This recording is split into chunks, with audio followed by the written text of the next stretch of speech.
Hey there everybody, welcome back to another one of my budgeting videos. This is a little bit different, although I have done these in the past. I believe it's just me sort of helping to keep track for myself, mostly charges on my Visa card. Now I try to not use my Visa card. I don't want to have multiple places where I'm paying off debt. My ultimate debt goals are paying off my line of credit, but every now and then the Visa does come into play, whether it's because say I used Uber and it automatically links to the Visa card for payment, or because like I purchased something really odd, like a present for somebody off a website I don't normally shop at, or I don't know, like just sometimes you use your Visa card. Now, if I only use it once or twice in a pay period and I'm paying it off right away, I don't have to do this. But if I've made multiple charges to the card and I'm trying to figure out like where the money is coming from to pay off the multiple charges, because maybe it's coming from different sinking funds or whatnot, I find it's easier for me if I list everything and then keep track of where the money is coming from and just sort of have it all written out. It's just how my brain works. So Visa,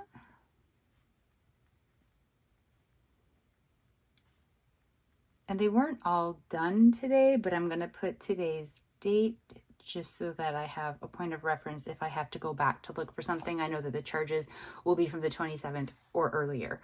They're actually all earlier.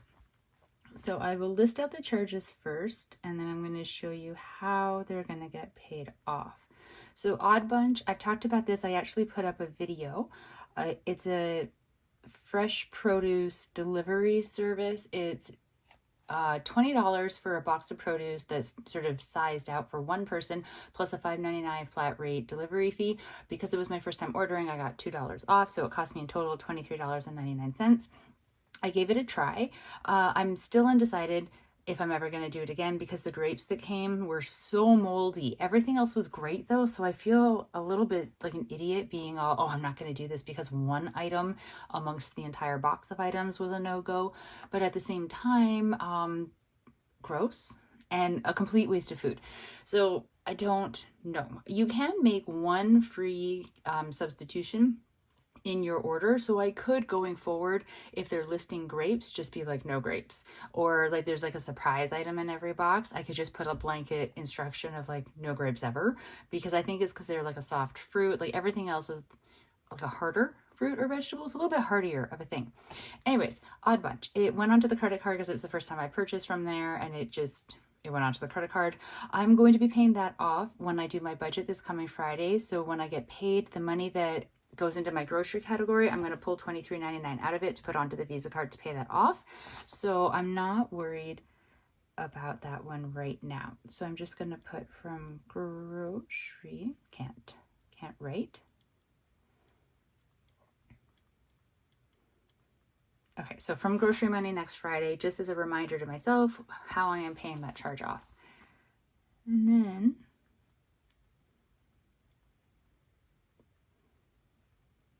I placed an order with edible arrangements for a ridiculously large amount of money, $76.79. I am horrified. It is for Mother's Day. I wasn't actually going to be ordering so early, but my mom's birthday falls in May 3rd, and then of course it's Mother's Day later in the month. And so I was online taking care of things for her birthday, and then I was like, oh, I should have done edible arrangements. She likes edible arrangements. Like for her birthday, I'm sending her flowers as well as like I bought her some stuff. And so then I went to go check out edible arrangements to see what they have. I usually get her chocolate dipped strawberries, and that's what I got her this time, but it's like a variety, so they're all dipped in different things and have different like toppings on them and whatnot. And I swear they've gone up in price.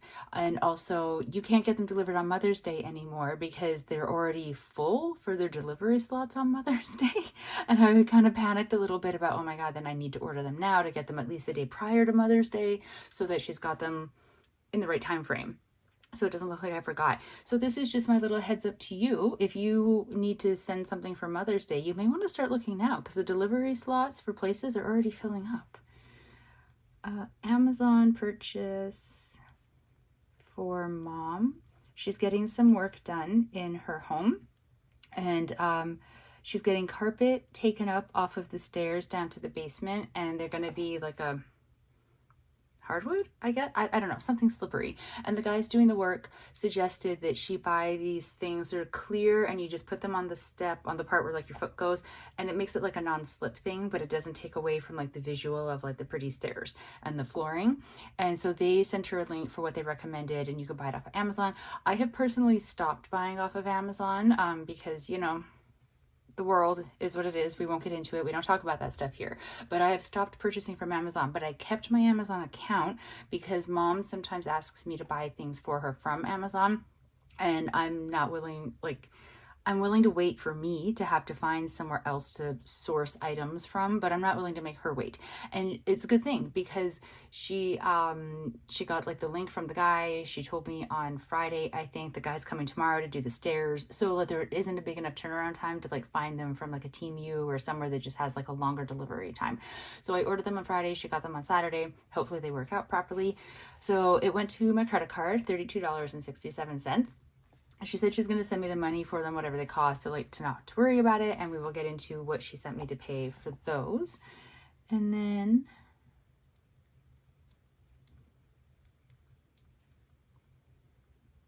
flowers for mom for her birthday, $82.85. It kills me how expensive these things are. So I placed the order. They will arrive on her birthday. And then I have 2 Uber trips. These are from last night. I went with a friend downtown. We went to a soap making class. We made soap and we made bath bombs. And we decided neither one of us really cares for driving downtown. And parking downtown is insane. So she came to me because she lives in Chilliwack, and then we decided to split the cost of an Uber there and back. So the one way was $14.84 and I gave a $3 tip, and then the return was $17.84 and a $3 tip, except it really wasn't, because when I open up the Uber app and I look at that trip, it was $16.84 and a $3 tip, but my Visa got charged $17.84 plus the tip. The tips haven't charged yet. They'll charge later. They always charge separately. It's super annoying. And I cannot get through to anybody at like Uber's helpline to explain why I got charged $1 more to the Visa than what the transaction shows it was going to cost me on their app. And when I tried using like their AI chat thing, it was completely useless. And when I tried filing like a help request type thing, they were like, no, your trip didn't cost more than what we said it was going to cost. And I'm like, it's just, I can't get through to a person. So, and I know it's only $1, but it's like the principle of it. Because if they're charging an extra $1 on everybody's transaction over the span of time, not even like over the span of time, over the span of a day, that's a lot of money that they're incorrectly charging. So I just really wanted them to explain why it showed on the app I was getting charged $16.84, but then on my Visa I got charged $17.84, but I can't get through to a person to ask. So I guess I'm just going to live with the mystery of it.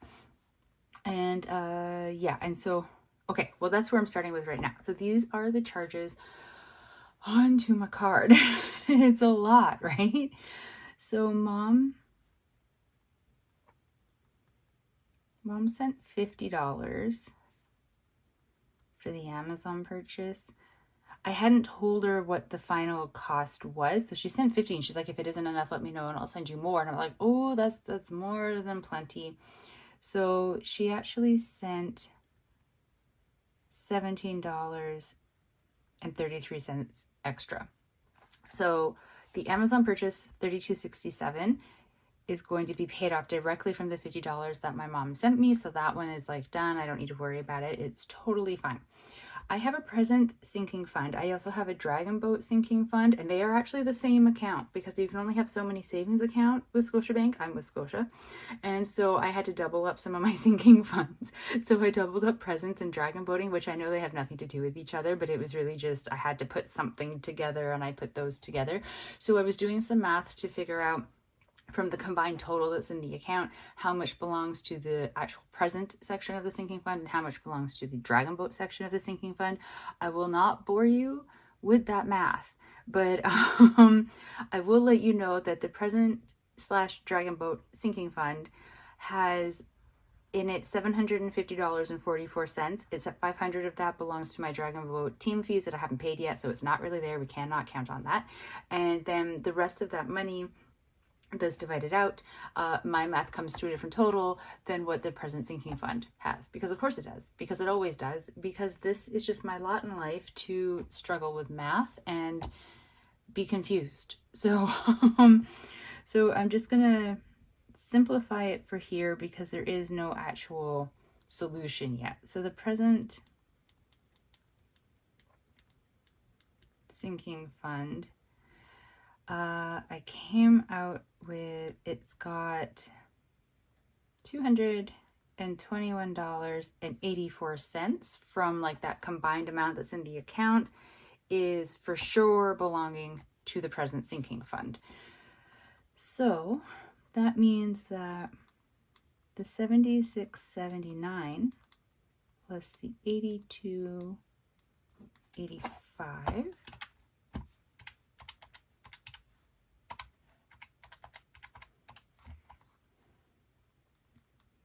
is $159.64. And so I have enough in the present sinking fund to pay off Mom's edible arrangement and her flowers.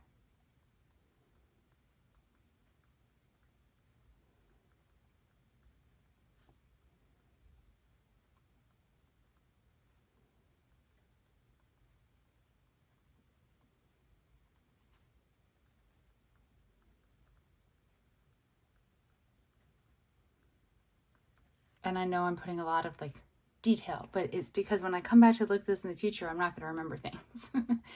And then, yeah, okay, so what am I talking about? Okay, edible arrangements is taken care of, and the flowers for Mom are taken care of. So I'm just going to write a note down here that 32.67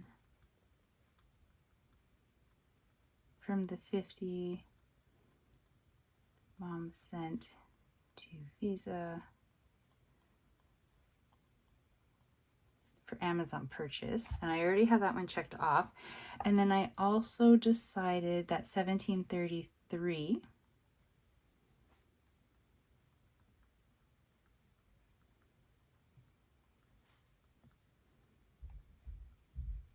the extra from Mom is also going to the Visa. Now, like I said, the odd bunch is going to be paid out from the grocery money next Friday. The Uber, I have texted my friend to let her know because we're splitting the cost of that. So let's just go.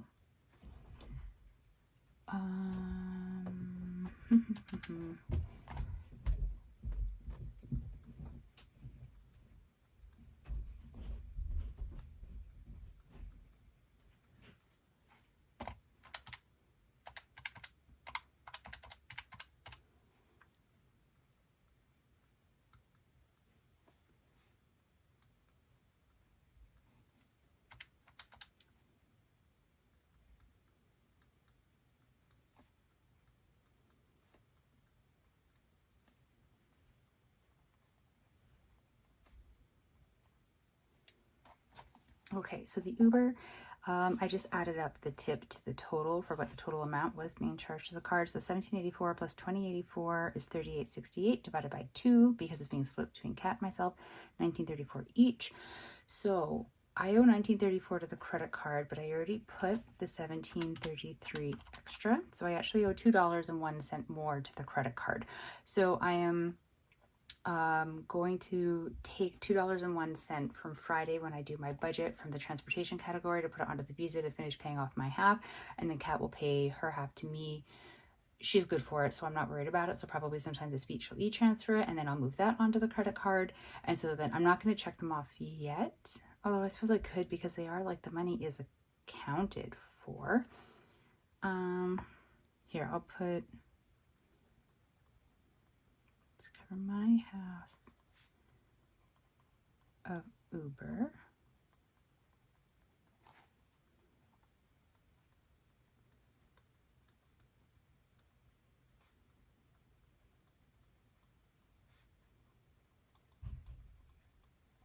Okay, so I put a note here for the 1733 is to the Visa to cover my half of Uber, and I still owe $2.01 from the transportation category. So in my budgeting book, I'll write a little post-it note to remind myself when I do the budget on Friday, I owe $2.01 from transportation to the Visa. That will take care of my half of the Uber being paid off, and then my friend will pay me her half, and I'll move it over to the Visa card immediately. So then that'll be her half of the Uber paid off. So everything is accounted for. But you see how maybe it's just me, but when I write it all out to actually see where it's all coming from, because when I looked overall at all the charges onto the credit card, I was panicking a little just because there were so many of them, and so many of them were like high amounts, like the arrangement, the edible arrangement, and the flowers. And I was just like, how did I let this happen? I've been so good with the credit card. Why did I let it get racked up to over $200? What am I going to do? And I was starting to kind of spiral about it. So I do a lot better if I write it all down and I just see where the money's coming from, and I remind myself I have sinking funds to cover things like this. It's going to be fine. And then I've actually already done a bunch of the not e-transfers, like the payments onto the Visa card in my app before I even did the filming of the video. Like, I've already moved over the money from the present sinking fund to pay for the edible arrangement and to pay for the flowers. And I already moved over the $50 in total from mom to pay for the Amazon purchase, as well as the 1733 extra. So do you know what I mean? Like, it's already actually all very much taken care of, except for the odd bunch, which will come from my budgeting money on Friday, and the $2.01 that will come from when I do my budget on Friday. It's actually all already paid off, which makes me feel so much better going into the next week, just having it all really just sorted and written down so that I know that everything is okay and where it's all coming from and being paid off by. I don't know, maybe that's just how my brain works, but it really does help me to panic less about charges on the credit card and to make sure that like I'm strategizing and everything is really going to be paid off. So this was my little budgeting video, not one that I normally do, just about a bunch of charges to the Visa card and how I'm keeping track of them and how I'm paying them off so that I can keep that Visa card at a zero balance as much as humanly possible, so that the charges, not the charges, I keep using wrong words today. So the payments that I'm making towards debt can all be focused on the line of credit to really help get that paid off as fast as humanly possible. So thank you so very much for sitting with me during this video. I really do appreciate it. I hope your budget is going really well. Do any of you do anything like this? Like when you have a lot of charges to a credit card, do you ever actually sit down and list them out and then write down where the money is coming from to pay them off? Or is this really just like a me, because I'm such a simplistic person sometimes, needing to do this? Maybe all of you are like really good at keeping track of stuff like this just in your brain, and it's just a random thing that I do. I'm not really sure. I'd like to think other people sit down and sort it out like this, but it could just be a weird anomaly thing that I do. But I'm curious if you do, or if you do something similar, or even not similar, but like your own version of something like this. I'd really love to hear about it. Make me not feel quite so alone with it all. Thank you. Thank you so very much for sitting through this video with me. I do really appreciate it. I hope your budget is going really well. If you are making charges to credit cards, I hope they're ones that you're okay with making and that you're able to pay them off quickly, you know, the way we're supposed to be, but nobody can really do anymore. I just really appreciate you all being here. I will talk to you all in the next video. Stay safe, everybody. Bye.